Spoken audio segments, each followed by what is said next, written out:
What's up, y'all? Good morning, and welcome to another episode of Daddy's Right Here Live. I am your host, as always, Sabir Aleem in the background. New music. I can't stop myself. I know I just released the album in February, and 8 months before that, the fourth one. I can't stop myself, man. So in the background, it's a new beat I just got finished on. I got to do some changes to some of the mix, but it's ready. It's ready to go. It's actually a beat for the remake of another song. Yeah.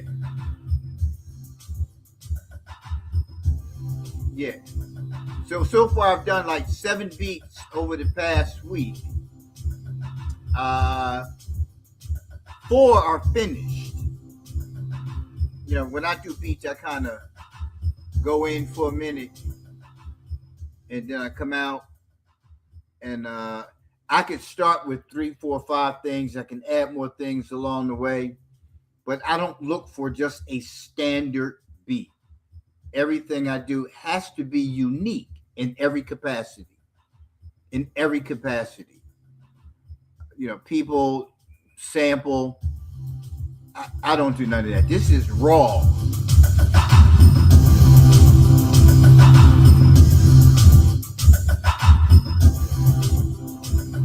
You have to listen. You really have to listen.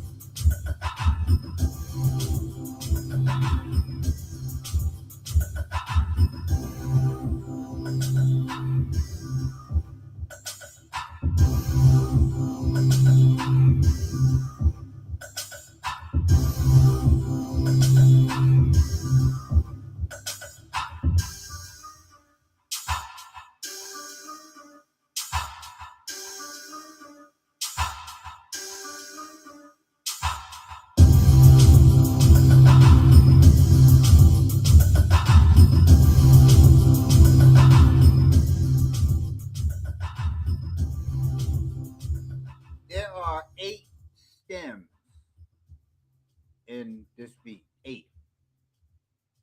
There's 8. So part of the mixing process is so you actually hear all 8, but some of them have to be synchronized because of the purpose that they play. So they may be 4 bottoms in there, but it may be a bass bottom. It could be a electronic keyboard in there, trumpet. So because they all have bottoms, so you get the bottoms in there, so your vibration sounds not just like an 808, but you got an 808 and you have another synthesizer in there, plus you have maybe a stand-up bass, and one's an electric bass. You know, have different things in there, so it produces a different sound. So you may listen to it and say, oh yeah, well that's just the bass. No, it's more than just the bass. So you have to really get into it. Speaking of getting into it, we are at the final 2 in that list of 10 tips for emotional healing that we've been going over for the past few shows. Yeah, we started out with the 10, and now we are down to the final 2. Yeah, so we're doing the 10 tips of emotional healing from Psychology Today. The key points from this article: most people feel happier when they love and let themselves be loved. Identifying unhelpful thoughts is critical to getting control of one's own mind and reducing emotional stress. Deciding that making meaning is more important than one's mood on any particular day can lead to emotional healing. So it's deciding that making meaning speaks to purposeful living.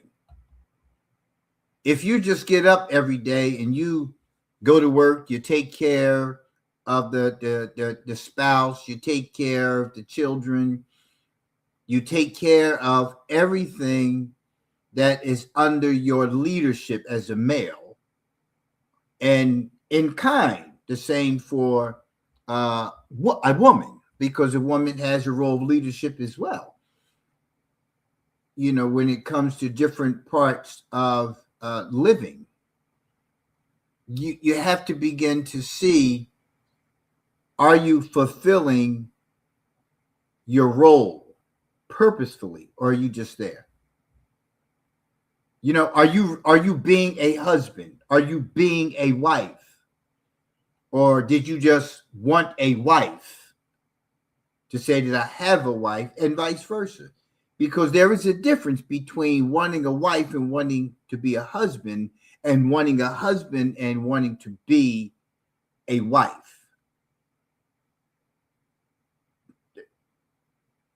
Work. It's work. And even if that fails, if you are parents, there's more work, because the work that gets put into doing these things happens simultaneously. Healing from a failed relationship happens simultaneously with co-parenting.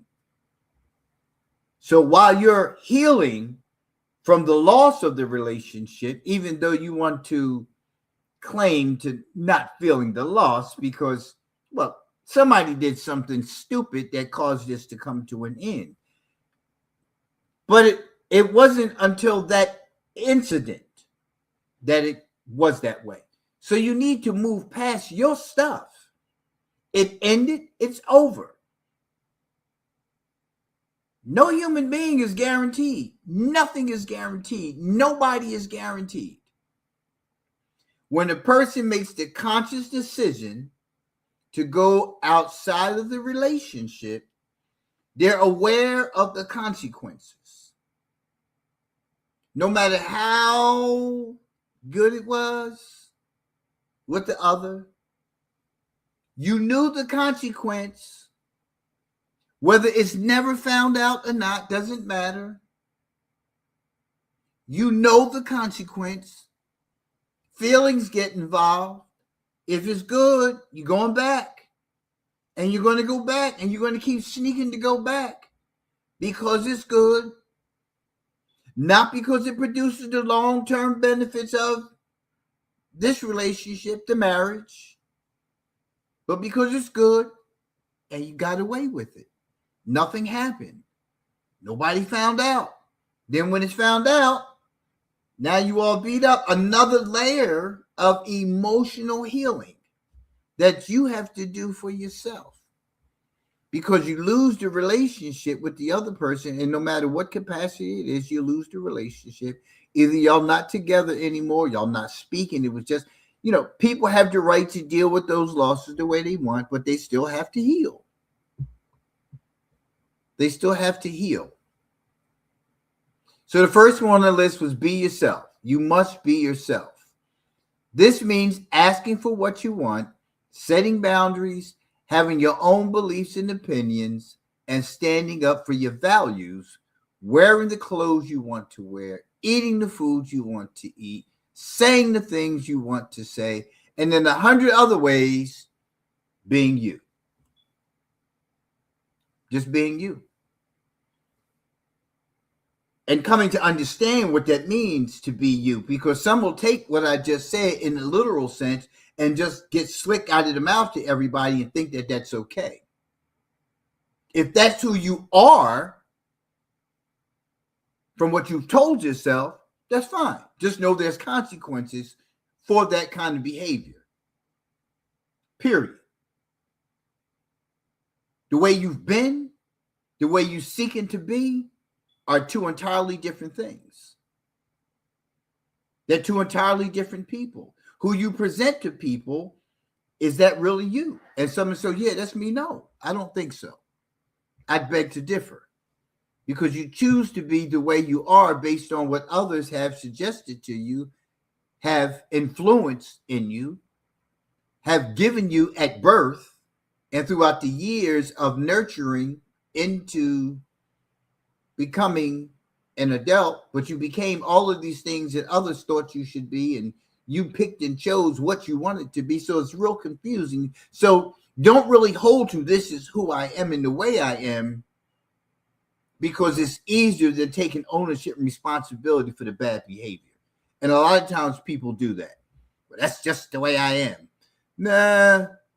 If you desire an outcome in life of having healthy relationships, of not walking around with a wedgie while everybody else is hunky-dory about that life, I mean, I think you want to kind of make the comparison. If you're always angry and always experiencing dissatisfaction with the daily of living, I beg to differ on who you are presenting and who you truly want to be.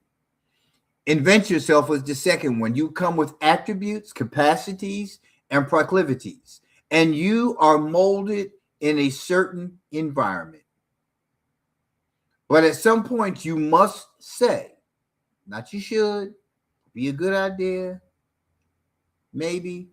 At some point, you must say, okay, this is what it is original to me, and this is how I have been formed. But now, who do I want to be? And it's okay. It's okay to still have that boyish behavior as a man, still have that girlish behavior as a woman.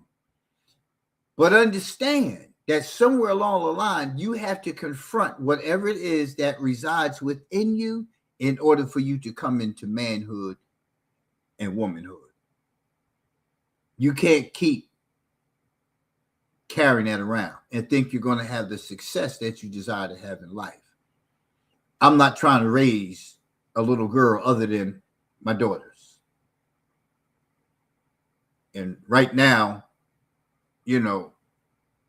that seems to be working.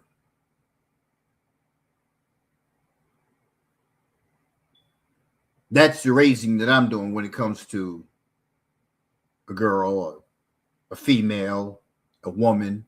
I still have to provide guidance in some capacity, still have to establish boundaries in some capacity.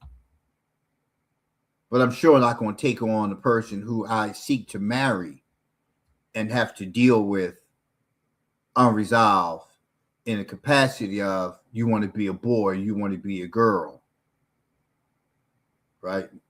No. You're a woman.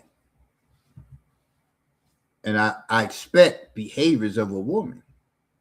And when those childhood behaviors surface, I need for you as a woman to approach it as a woman. I can deal with the communication little conflicts and the difficulties with communicating because you may not be used to, but talking to me like I'm your child won't happen. And it's the same way with a woman for a man. A woman wants to have a conversation with the man that's founded in maturity.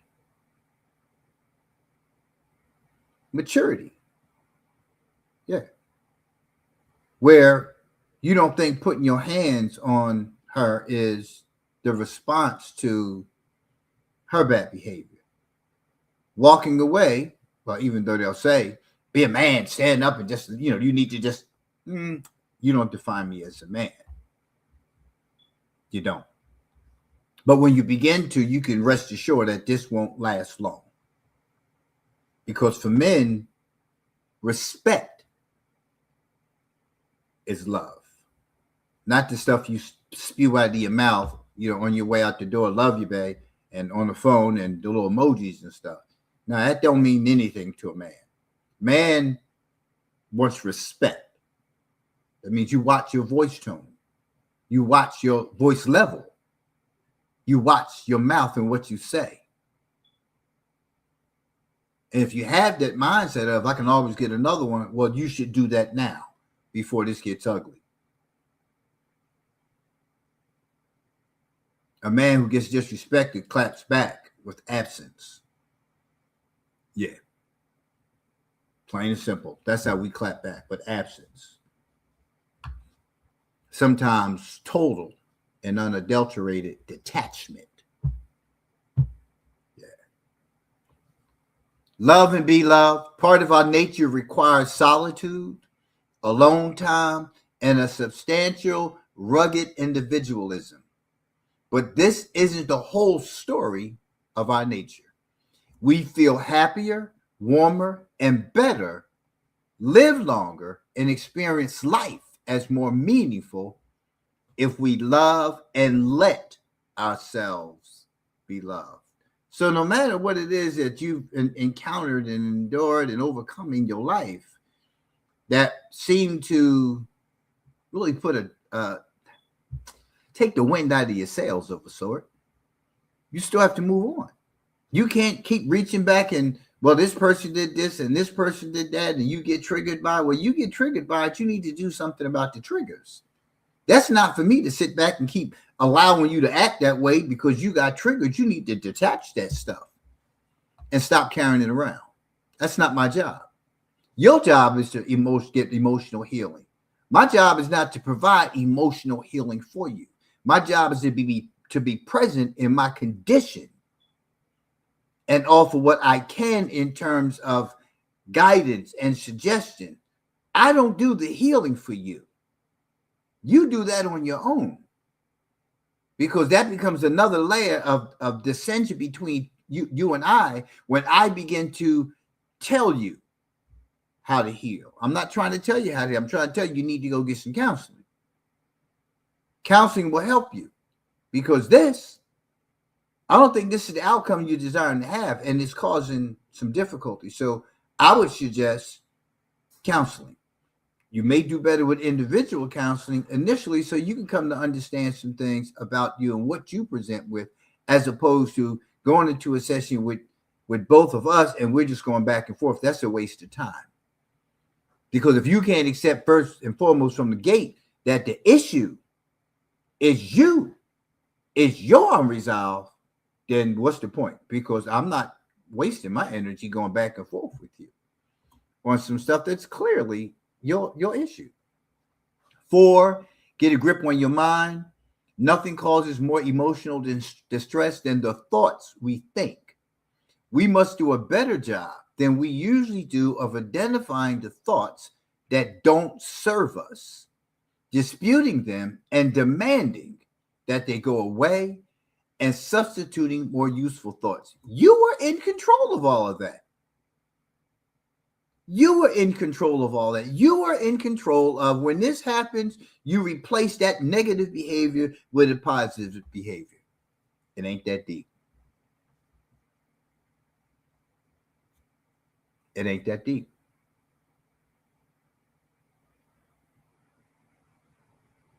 It really isn't. But you make it such, and you have to look at why. Because you're reacting this way with this person, but same circumstance, you respond differently to that person. Why? It's your own thinking. No matter what it is you come up with in terms of the conclusion, what you need to do, you need to look at, why do you treat that person differently than that person?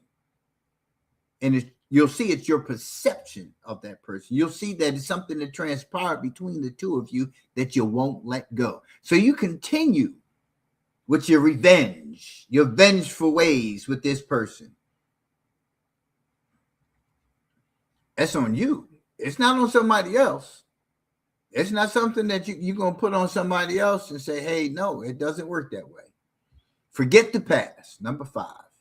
We are not completely in control of our being that we can prevent past sore points from returning. That's what we were just talking about. They have a way of pestering us as anxious sweats, nightmares, sudden sadness, in waves of anger or defeat. We are in control of how we react to past sore points. They're going to return. They're going to return. Something is going to trigger you and take you back to that time.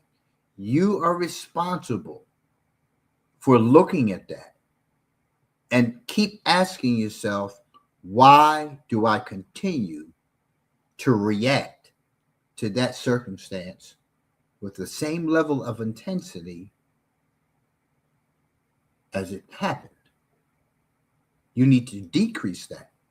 But you can't decrease that unless you acknowledge that it's you who's reacting to the situation. It's not the situation that is at fault.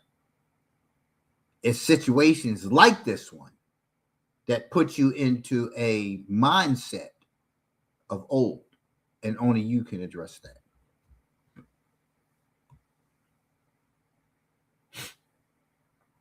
Number 6, flip the anxiety switch off. Rampant anxiety, and it's important to understand what rampant anxiety is something that you have allowed off the chain. We all have anxiety.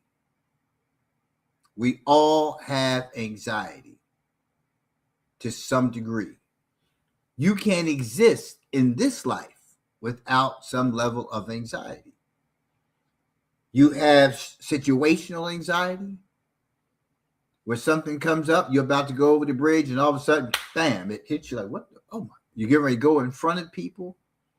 And then there's some of us who have anxiety, where we spontaneously experience surges of energy just come out of nowhere. A negative thought just pops into your head and takes you into the abyss.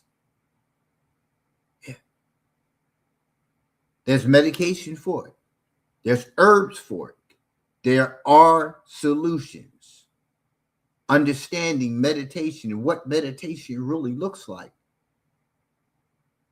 and how you how you actually reach that inner consciousness, that subconsciousness, where you reach the unknown of self, where you dig deep.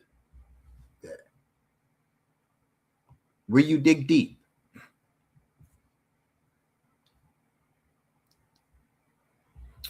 Number 7, make meaning. Meaning is nothing more arcane than a certain sort of subjective psychological experience. That's what meaning is. It's subjective. It's subjective. We can have much more meaning in our life if we stop looking for it, as if it were lost, or as if someone else knew more about it than we did, and realize that it is in our power to influence meaning and even make it. So you can influence meaning and you can make meaning. Goes back to your creation as a human being. Your creation as a human being. You are more than just a father, a son, a nephew, an uncle, an employee. You're more than that. You're so much more than that as a human being. You're the giver of life. You can give life and you can take it away. Every breath you take contributes to the atmosphere, giving life to things outside of you. You have the conditions of life inside of you. Yeah, think about that. Think about what a sperm cell actually is. Think about what that egg actually is. Yeah, the givers of life. You don't understand that part because you don't understand your humanity yet. But part of living it talked about here, a life of solitude, a life without all of the stresses and strains imposed upon us by daily living. But these are things outside of us that we have no control over, and we're losing control on the inside. We've lost control in so many capacities on the inside. Our spirit's always in disarray. Yeah. It's like an ungroomed head of hair on the inside. It's just all over the place. You got some straight ends, you got some curly, you got some napped up. You look like you got locks over here, and you look like you got something else over there. That's what the inside looks like. Your house is not in order. So you need to get your house in order. But you have to have meaning. It's purposeful living. Number 8, let meaning trump mood. You can decide that the meaning you make is more important to you than the mood you find yourself in. Rather than saying, I'm blue today, you instead say, I have my business to build, or I have to write my novel. You tell yourself that you are, because I am. I am going to write today. I am going to the beach today. I am going to complete this. I am. Why? Because I am that I am. Understand?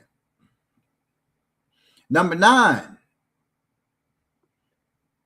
is where we are today. Upgrade your personality. You may not be the person you would like to be. You may be angrier than you would like to be, more impulsive, more scattered, more self-sabotaging, more undisciplined, more frightened. If so, you require a personality upgrade, which of course only you can supply.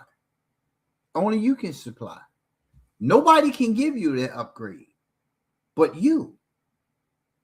Getting your hair done is not an upgrade. Is not an upgrade. Getting your nails done is not an upgrade. Your feet is not an upgrade. Going to the spa is not an upgrade. If you haven't become at peace within yourself, they're temporary. They're band-aids on a bullet wound. For some instances, they're a waste of money because you feel better sitting there getting it done because you can, because you have the money to get it done. Yeah. Because you have somebody at home watching the children while you can go out and get it done. So you have the convenience of having somebody there. But how well do you treat that person who is there for you? How are you treating the person who is servicing you? What changed about your insides after having those things done? Nothing. You got up the same person you were when you sat down. Vanity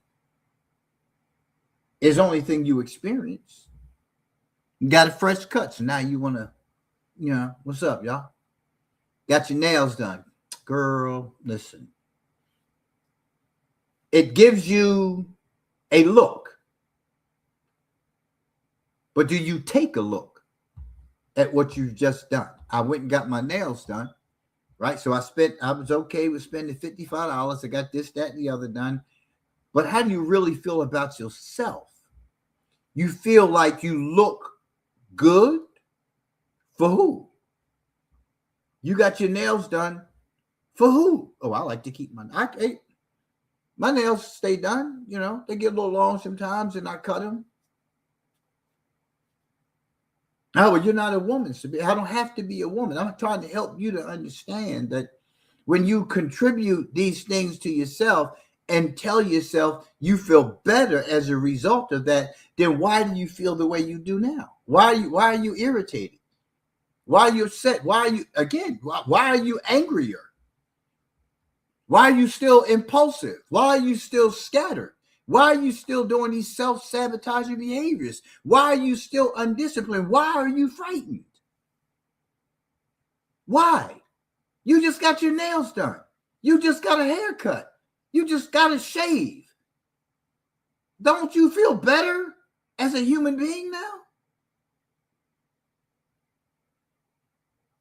You just went and bought a brand new car. You got your taxes. Waited all year for it.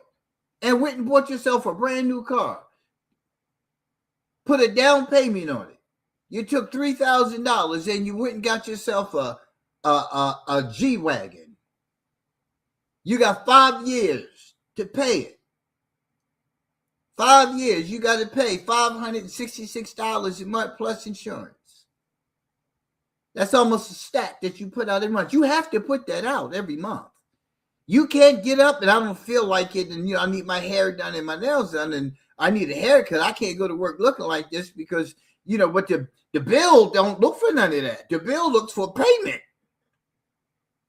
So do you really feel better? You can't get a lesser job making less money because you put yourself in this position. So now for the next 5 years, you will be stressed because you got to keep putting out $1,300 a month. And you're only bringing home $20. So $1,300 every month you got to pay out. That's for the car alone and insurance. And it leaves you with $700.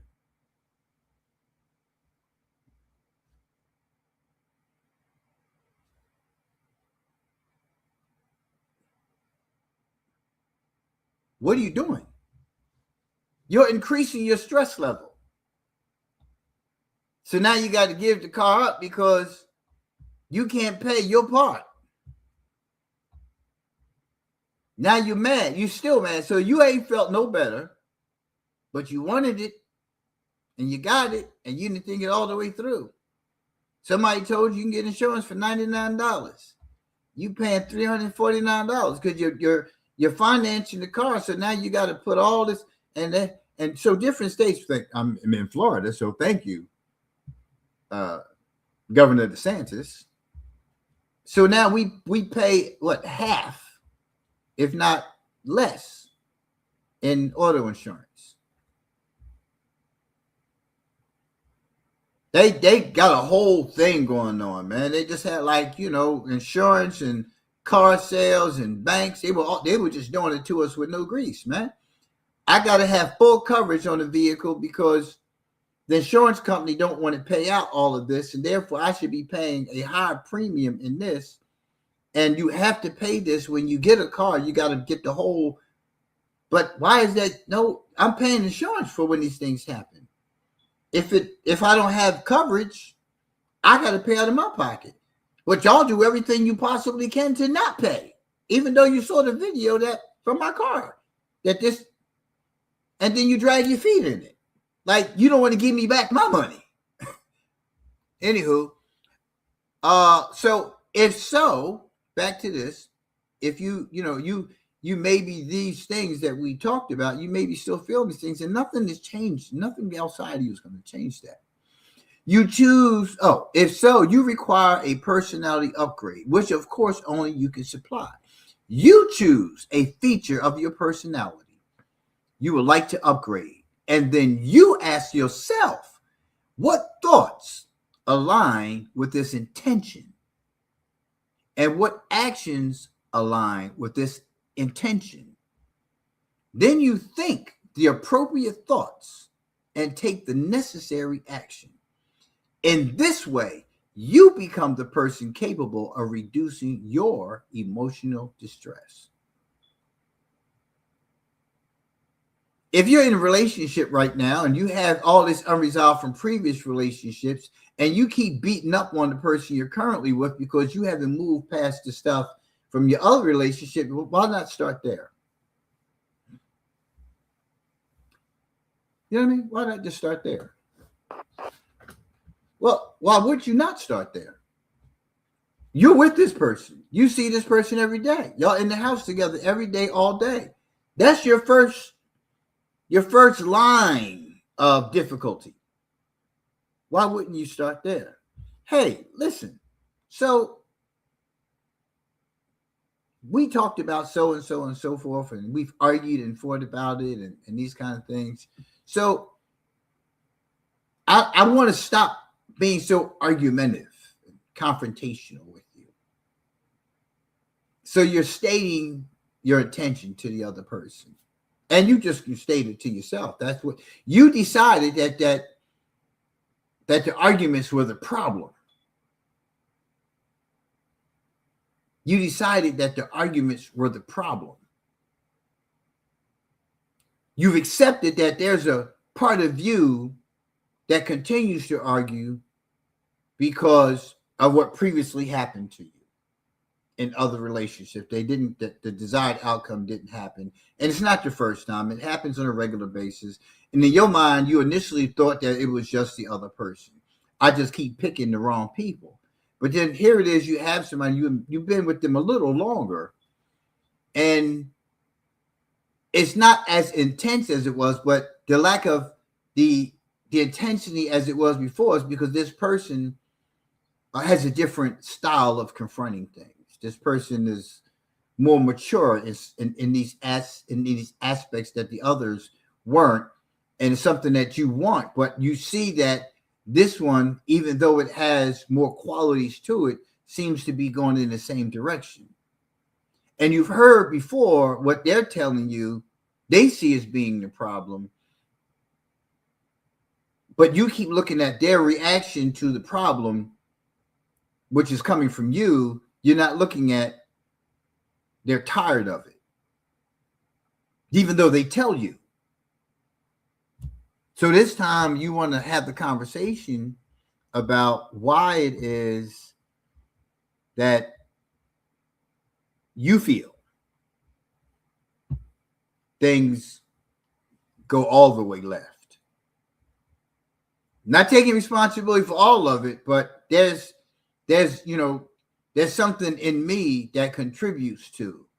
And maybe if I address these things that I contribute to the difficulty, it may be less conflict. And this is what I intend to do. But first, I need to just talk about why I think I do what I do when certain things happen.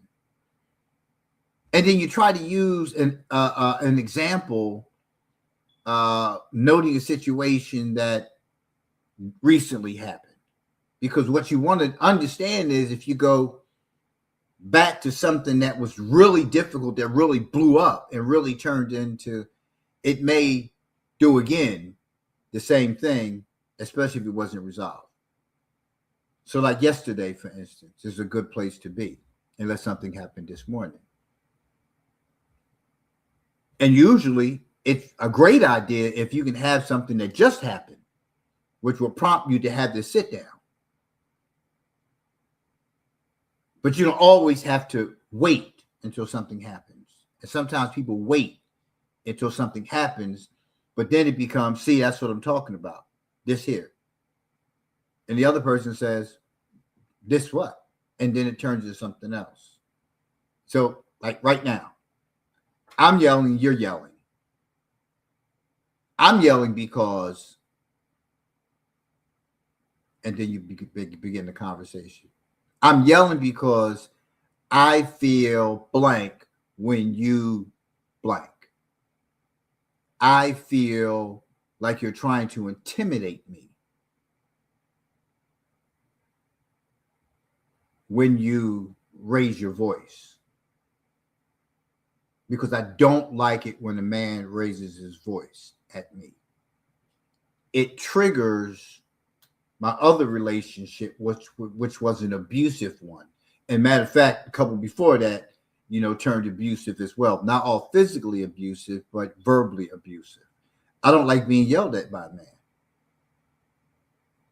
And then that person in turn should be acknowledging and not going into any other kind of like daggers, accepting that this is what the person goes through, and then maybe acknowledging and disclosing the reason they raised their voice if this person is seeking resolve. So in order to upgrade your personality, You have to first come clean with that particular thing.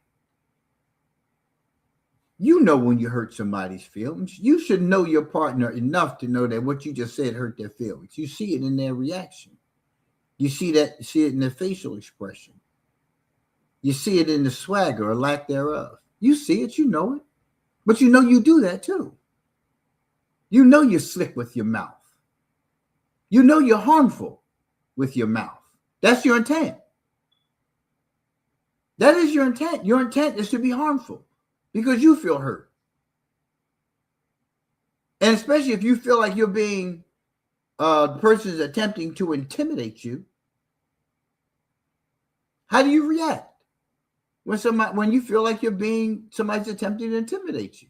That's how you react. You're doing it right now. But instead of blaming, now you're taking ownership and saying, hey, this is what I'm feeling inside right now. Can we just fall back for a minute and just like let me regroup? Because I want to fix this. But I can't do it in the moment. I don't feel like I can do it in the moment. So I just need to. Or can you just like let me talk and just hear me out and not give an answer at this time? You can answer me. Find a way in there, man. Like, I need to process this, man. Like, why am I acting this way? Why am I feeling this way? What's going on in my head right now what? Because before you feel it, you've already thought it. Not necessarily in the moment, but when you're around that person, that's how you think. Every time I'm around them, you don't see my man. You don't see my woman. You don't see them. You see pain in my ass. You see I'm sick of him. I'm sick of her. Oh, here she go again. I'm sick. That's what's in your head already. And then you go look for them to say or do something. And we just talked about that in finding yourself, right?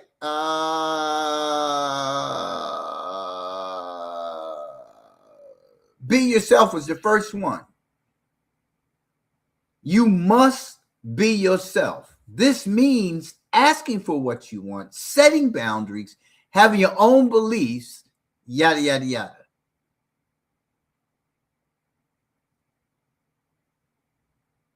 Other ways, being you and not somebody small or false. So you have to get past that part. Not being somebody small or somebody false, somebody who's a fraud. You have to be yourself. You have to make the decision as to where you want this to go, because it says here, okay, this is what is original to me, the conflict and confrontation, and this is how I have been formed, understanding the past relationship. But now, who do I want to be? Right now, who do I want to be? I want to be a loving, caring, empathetic person right in this situation right now. I want to hear what it is that she's saying. I want to hear what it is he's saying. Because I keep hearing, I'm not listening. And that's all I seem to hear. I don't hear the rest of the conversation. I don't hear anything else. You're not listening. Again, you're not listening. And as soon as somebody says again, or somebody says you always, it shuts down everything. So you have to stop using words and phrases in a situation too.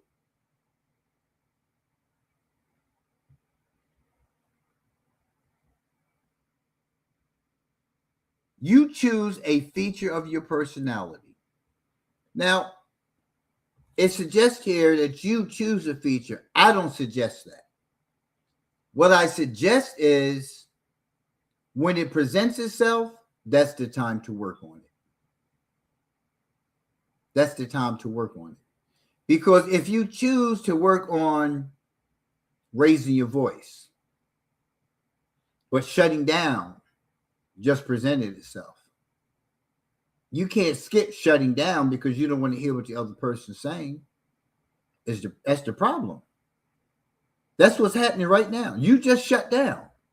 because this person says something to you about a behavior of yours that you just presented with. So what do? Don't address it? You wait till you're raising your voice? No.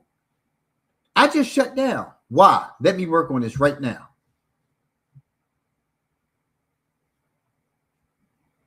There's things that you can say that you need to do better with. But don't negate the other things that happen. Because if you only focus on one thing, there are 20 other things presenting. So I'm not in agreement with the article when it says for you to choose a feature. I'm suggesting that you pay attention in every moment. When you see the behavior presenting, that's the time to do work on it. That's the time, right then and there. I'm standing there talking to you. You don't want to hear it, so you just walk away. Like, excuse me, aren't we? No, I don't want to hear none of this. It's presenting right now. But you know what? You're right. I know that's hard, right? You're right. I need to sit down. Okay. That's not fair. That's disrespectful. You already told me that disrespect in this relationship is just rampant. And let me go sit down.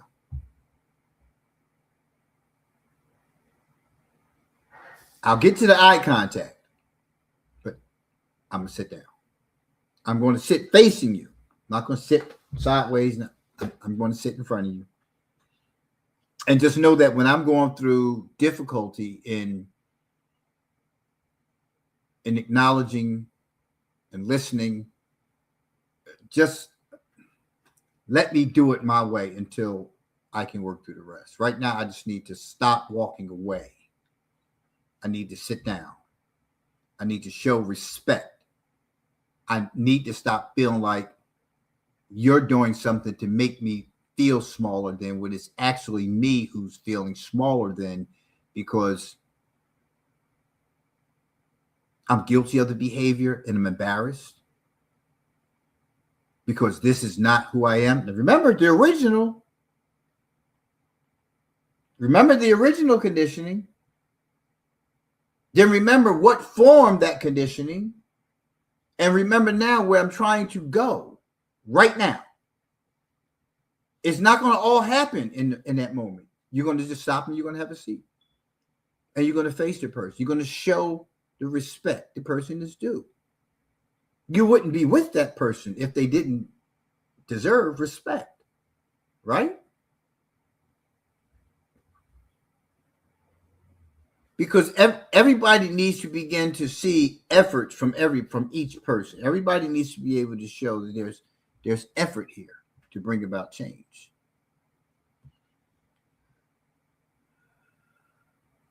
You choose a feature.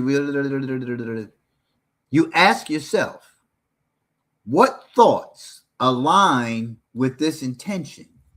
And what actions align with this intention?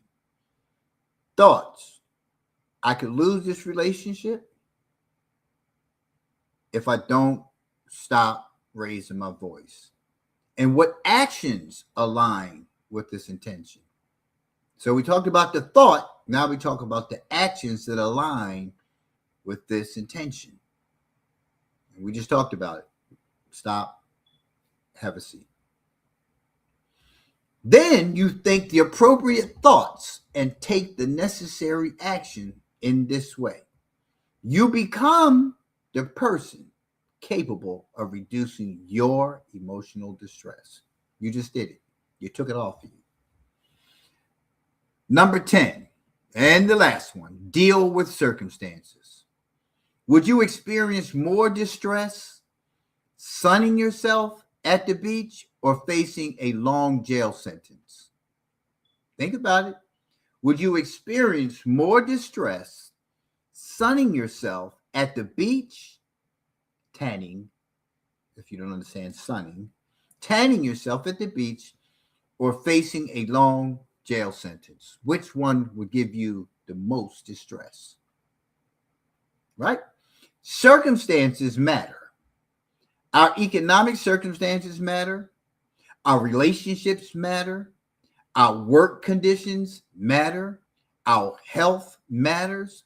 Whether our nation is at peace or occupied by invaders matters. Many circumstances are completely out of our control, and many are within our control. We can change jobs or careers. We can divorce. We can reduce our calorie intake. We can stand up or keep quiet. We can do exactly as much as we can to improve our circumstances. As a result of those improvements, we feel emotionally better. Emotional healing requires that you take real action in the real world. And it's funny how it mentioned the things going on in society. There's nothing you can do about this war. The war. Nothing you can do about it. Nothing you can do about what's happening in federal government. Nothing. Other than vote, so they say, when the time comes. That's what they say. Okay. Your value system will make the determination as to how you want to approach that. Mine, I believe nothing they say. I believe little to nothing in television, in media. Little to nothing. I spent years paying attention, responding, reacting to those things flashing before us on the screens. You don't get a whole lot of play out of me anymore on that. Nah, done with that one. I'm done with that one. Right? It's all a game. We say this is the problem. You watch the news, they show you this is your problem. Then it gets layered with more people who look like those people being a problem here. So then you have this happen. And then you have all these things to reinforce the propaganda of you hating people that look like this. You hating people that profess this. You have a choice. You have a choice.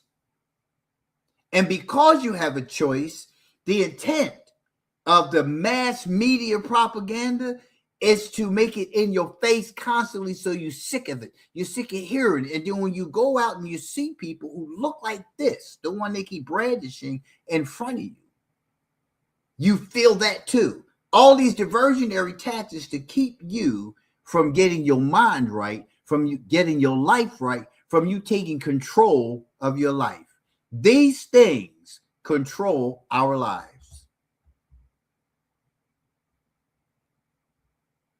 Trillions of dollars in spending, and we haven't slowed down a notch, but complain about what we're getting in return. Why keep giving? You have a choice. Don't complain. Don't complain. Not going to change anything. I'm still going to put gas in my car. So should I take my energy all the way to the gas station because I'm upset that gas is nearly $5? I've been in the $5 gas before. I've been to $6 a gallon before. I've been there before. I still got to get gas. Complaining is not going to make it go down.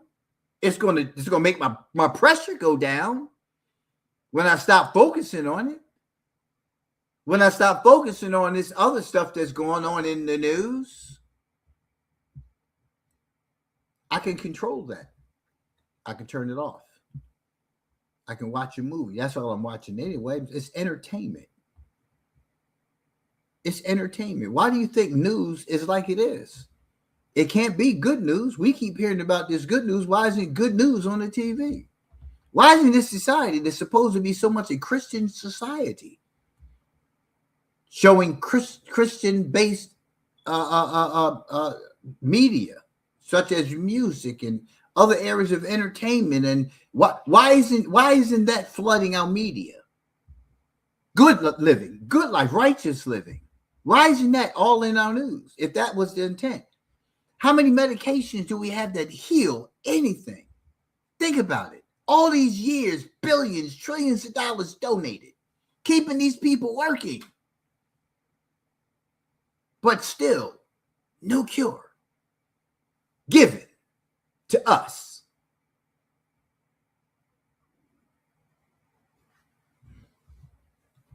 Stop taking yourself through it, man. Stop taking yourself through it. What's going to be is going to be. It always has been. It always has been. It will always be. Until this life ends for you, this is the way it's going to be. If there is no election, oh no, in 2028, you still got to move on with living. Whatever happens, whatever's in charge, it's going to be what it's going to be. You're going to take and waste your life being angry at decisions that other people made when you should be angry at the decision you're making right now to carry on in this capacity. For what? For who? That doesn't make any sense. It makes no sense at all. But it's more easier to blame somebody else for your condition. It's easier to sit there and keep saying they this, they that. Well, yeah, it's true. They're doing this. I acknowledge that that's what they're doing. I also acknowledge that it's propaganda.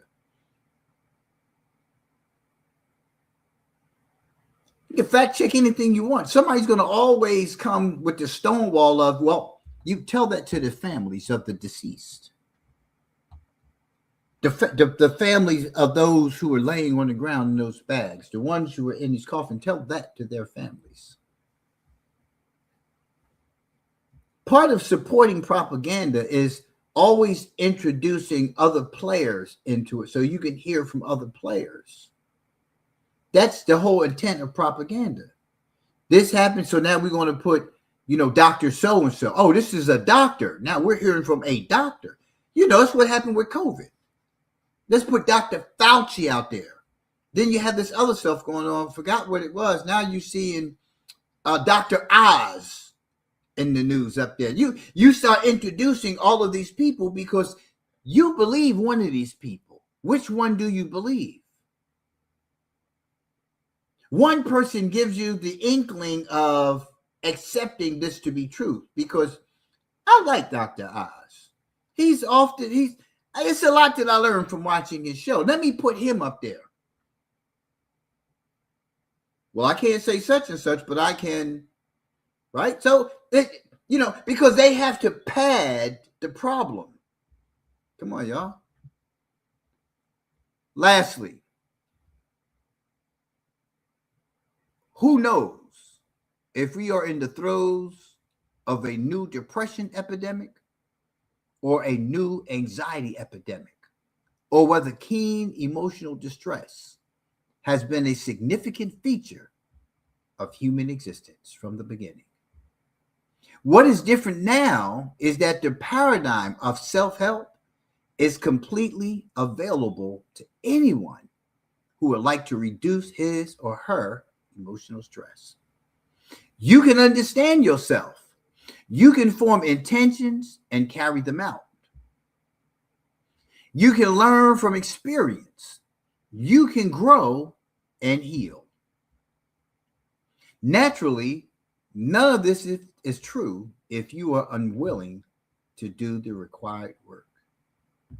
But if you are, you have an excellent chance of reducing your emotional distress and experiencing genuine emotional health. That's the whole focus of Daddy's Right Here Incorporated. Helping fathers to understand there's a reason why the mother of your child is still angry. You continuing to sleep with her Ain't going to help none of this get better. You continue to say things out of your mouth and tell him he's not this and he's not that because he failed you in the area of expectations of the relationship.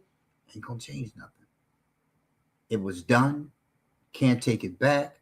You can't unknow it. There's nothing you can do about it. Nothing.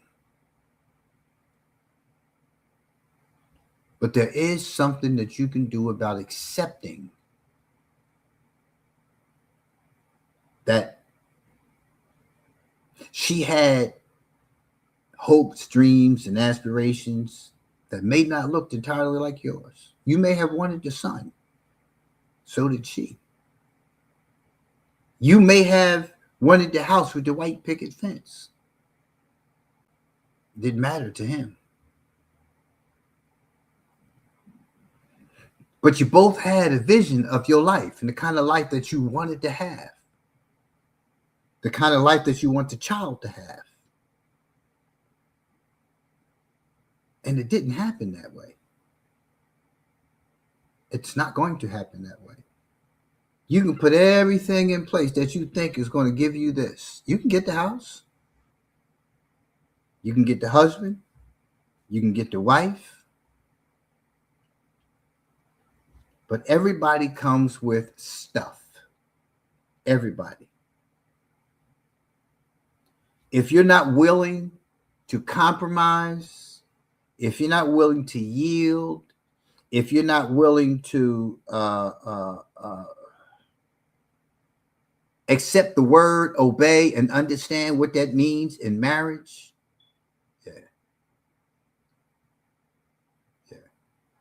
if you're not willing, it's not going to work anyway. But you have to take control over those things you have control over. When my first wife and I separated, and we had to go through the being able to see the children and all that kind of stuff, and it got better when I stopped being angry at her for acting off of her feelings about my parting ways with the marriage. I had to understand that. I stopped calling her outside of her name. I stopped being confrontational and argumentative. I stopped banging down on the phone. When I stopped doing those things, it got better. When I started listening and finding that I don't have to respond to everything, it got better. It gets better. But you have to control what you can control. But that's these shows that you find on YouTube, 2007, people. I've been doing it since 2007. I put everything into it to make sure that I direct you to sources of information that can help you. I direct you to people in the field who can help you, places in the field that can help you, because that's what we represent. You have to know that there's others out there. There's other places you can go. Like I talked about in here, there's a place for people to be able to go to now. Self-help, but you can just join a group with other people who have gone experiencing the same thing as you, trying to get through this thing, trying to stop the fighting, trying to stop the arguing, trying to let some stuff go.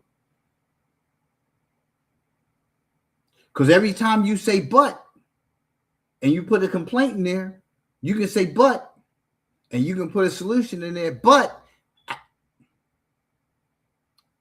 I didn't stop and listen again. Yeah, it didn't have to go this way, yada, yada, yada, so on and so forth. If he would have did this, and if he would have just said that, but I contributed to it too. It's about personal growth and development.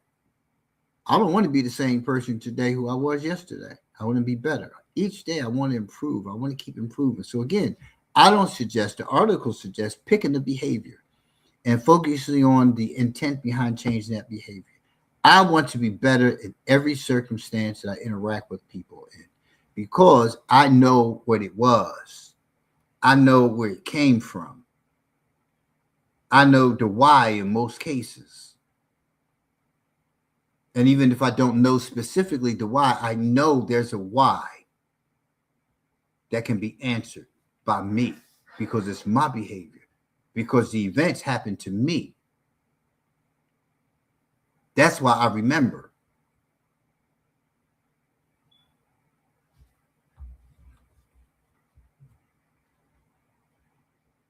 You got control of all this, man. If you sitting here now and you all balled up in the knot because you got to go do this, that, and the other, you need to control that.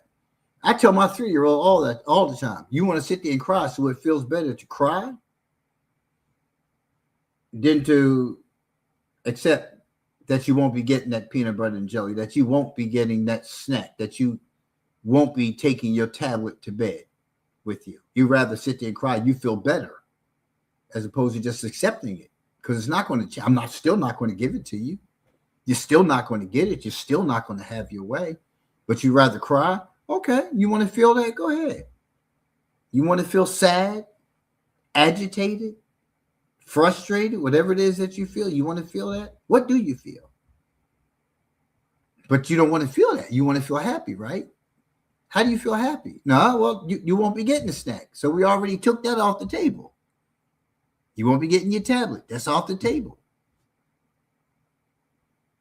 You can tell yourself the same thing. It feels better to argue, fuss, and fight every time you see this person? Every time?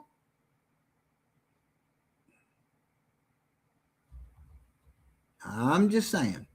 I'm just saying. I'm just saying. I'm just saying. I'm just saying. I'm just saying.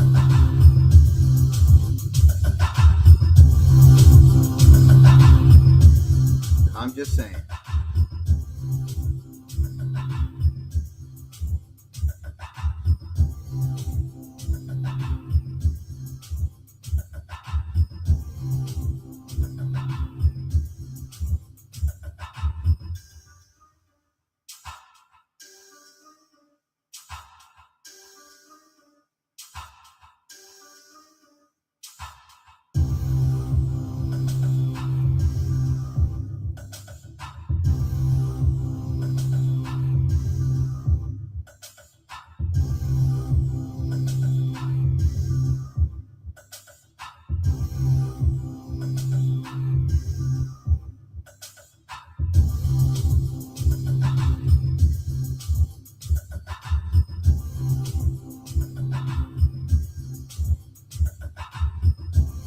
It's coming. My next release. It's coming.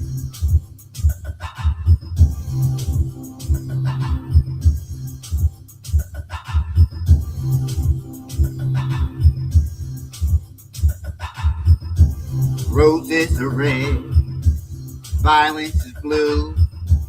When your skin is black, injustices they do. Illegal action, I'm just a fraction, defended by illegal faction. It's just a culture, America's vulture, blackbird, rebel revolter.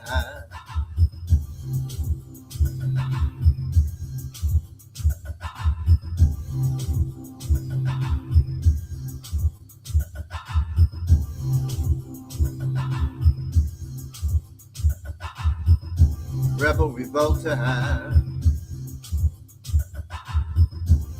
hiding in plain sight is what they do. It's not just us they're after you too.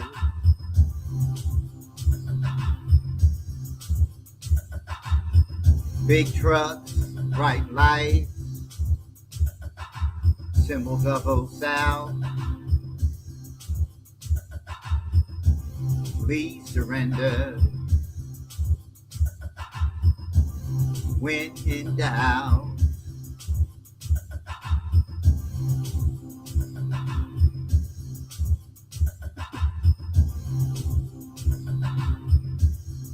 I've just done the music. Well, again, this is a remake of a song erase,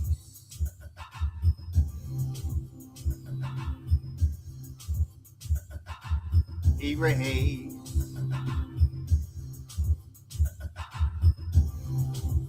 Matter of fact, let me let you hear the original.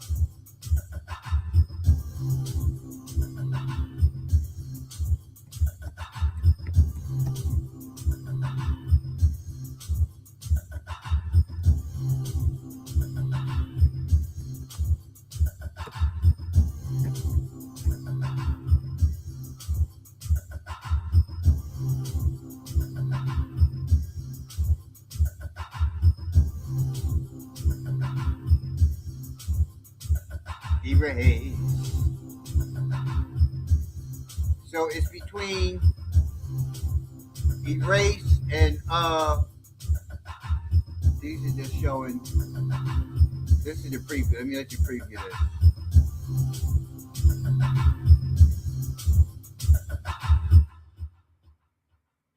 So here's erase. Including these schools too.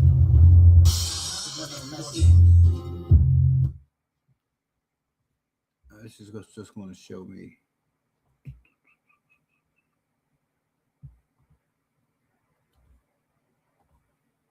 Twitter, saying how many followers he has, right?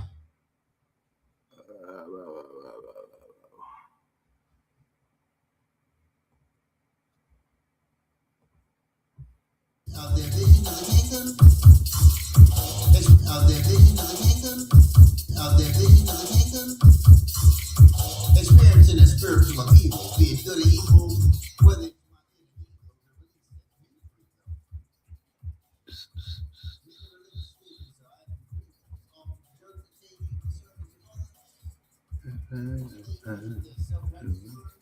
I'm not coming up on it as quickly as I would like to. Right. There it is. See, it's not going to give me.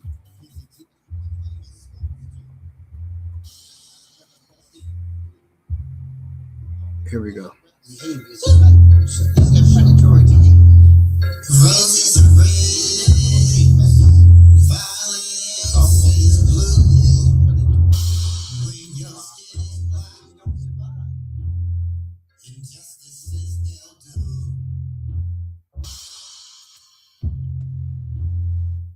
Illegal action. My life's a fraction. Defended by a legal faction.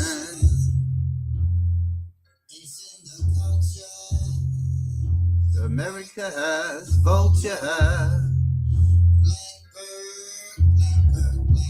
So this song was done back in October of 2022. So that was a year after my entering my hat into the music industry. My first release was November of 2021. This song is from my first album, Poetic Peace.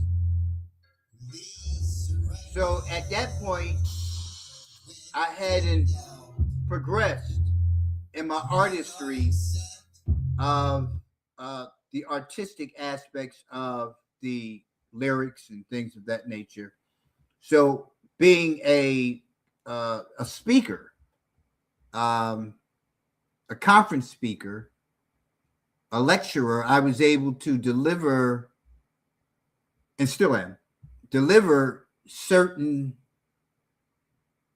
it's like a spoken word harmoniously presented. So over time, I've gotten to the point of a more rhythmic vocalization of the content. So I want to, it's a handful of those songs that were done back then that I want to do remakes of. Yeah. A couple of them I've done remixes of. This is going to be a remake of Erase. Yeah, it's Erase, Erace. But if you've never listened to my music before, make sure you go to your favorite music streaming platform. Type in Sabir Aleem, and you can hear what it is that I bring to the table. Yeah, a lot of things you experience today, we still deal with today, but it's a matter of knowledge and understanding, not a resurfacing, but it exists. We can't act like these things don't exist in our society. And we can't act like somebody's coming to save us.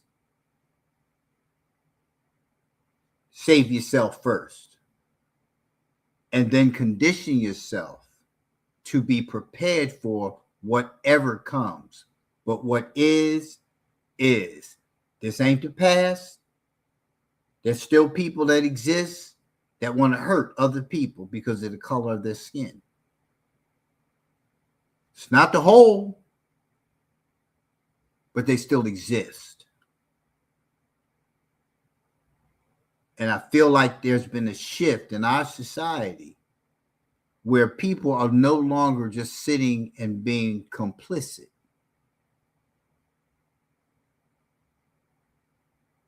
Yeah. And everybody's not chiming in to be in a position of soliciting that message, but recognizing it exists. It exists. No fear here. It exists. But to put that on everybody, no. No. It exists. And just make sure you understand that it exists. And it ain't going nowhere. It's part of mankind's history. It's not just America's history. It's mankind's history. It's mankind's history. So stop saying it's America's history. The first murder happened with Cain and Abel. Yeah. According to scripture, according to the book. That was this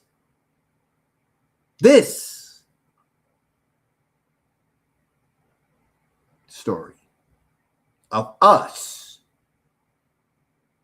Because there were civilizations before us. And we saw some of this stuff, however much of it was true. But we know our own condition today. This civilization. We hear random stories about previous civilizations. But we know the outcome of this civilization is not heading in the right direction as others.